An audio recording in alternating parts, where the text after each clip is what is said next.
جدران المعابد والمقابر. وتاريخيا وصلتنا اثار ومخطوطات تضمنت صور لشخصيات تاريخيه. في القرن ال 18 و 19 تطور فن البورتريه للشخصيات الرسميه للامبراطوريات والملوك، حتى ظهر فن التصوير الفوتوغرافي وتطور اكثر في شكل صوره السيلفي على الموبايل، واصبح العالم مهووس بالسيلفي وبالتصوير، واصبح تعلم فن التصوير رغبه لدى الكثيرين وانا منهم. النهارده ضيفنا في الاستوديو الاستاذ خالد ابو الدهب المصور المصري العالمي. مرحبا بيك يا استاذ خالد. الله يخليك، ميرسي يا خالد على الموضوع الجميل دي. صباح الخير عليك يا خالد. اهلا وسهلا بيك. طيب خالد، انت مبدئيا يعني ابتديت ازاي؟ سريعا برضو تقول لنا كده جزئيه عن حياتك، وبعدين انت بتدرب حاليا وبتدرب سيلفي زي ما كان خالد بيقول في الخبر، ده جديد يعني تدرب الناس ازاي تاخد سيلفي، ده جديد. وكمان حصلت على جائزه اولى في التصوير الفوتوغرافي، فسريعا برضو احكي لنا عن الموضوع ده. طيب ده كتير قوي.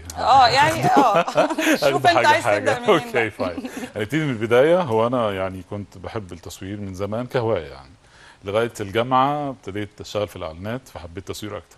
عرفت الموضوع في حاجه اسمها كاميرا وكاميرا محترفه وكده، لغايه ما سمحت لي الفرصه ان انا احتك مصورين عالميين، فعرفت ان انا مش هعمل حاجه في التصوير خالص بقى. بعد ساعتها كنت مستوى يعني الناس اللي حواليا بيقولوا عليه ان هو كويس، فابتديت بقى اتتبع خطاهم يعني هم فين واتعلم منهم. هنا ابتديت فعلا يبقى عندي قرار ان انا احترف التصوير. سمحت الظروف بعد فتره 8 سنين من الموضوع ده بتعلم بقى تعليم محترف، ان انا افتح شركتي في التصوير. اشتغلت كمصور محترف في بلد في دبي يعني، وبعدين التفت لموضوع التعليم جه بالصدفه يعني. صديقه ليا بتقول لي انا عايزه اتعلم، طبعا معيش وقت يعني، فلقيت ان هي سابت شغلها استقالت وابتدت ان هي تشتغل كمصوره فريلانسر يعني، وشفت قد ايه ده عمل سعاده في حياتها يعني. فقلت ايه ده، هو الواحد ممكن يكون سبب يعمل كده. فابتديت اركز في الموضوع وعملت موضوع انك تعلم. بالظبط. فابتدى يبقى النسبه من شغلي ان انا اعلم النهارده 80%. انك تعلم.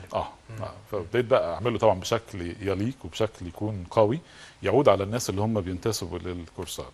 فكان اول كورس تخاطبت مع اكبر شركات في العالم بتصنع معدات تصوير، وقلت لهم ده الكورس بتاعي عايزكم ترعوه عشان توفروا معدات للناس، بحيث ان هم لما يخرجوا من الكورس ما يلاقوش في فرق بره.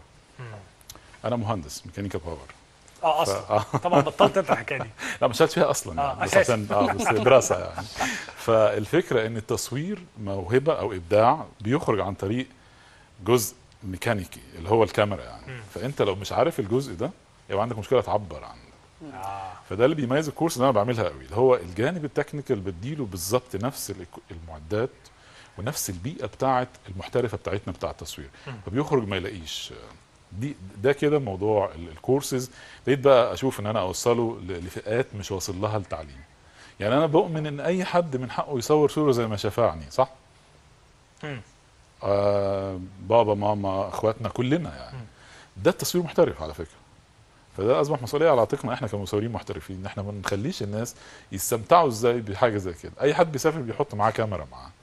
فعملت حاجه على تلفزيون تعليم، فقره في برنامج صباحي يعني اسمها يلا تصوير. كانت لستات البيوت، الناس اللي قاعدين خالص بالحاجات المتاحه.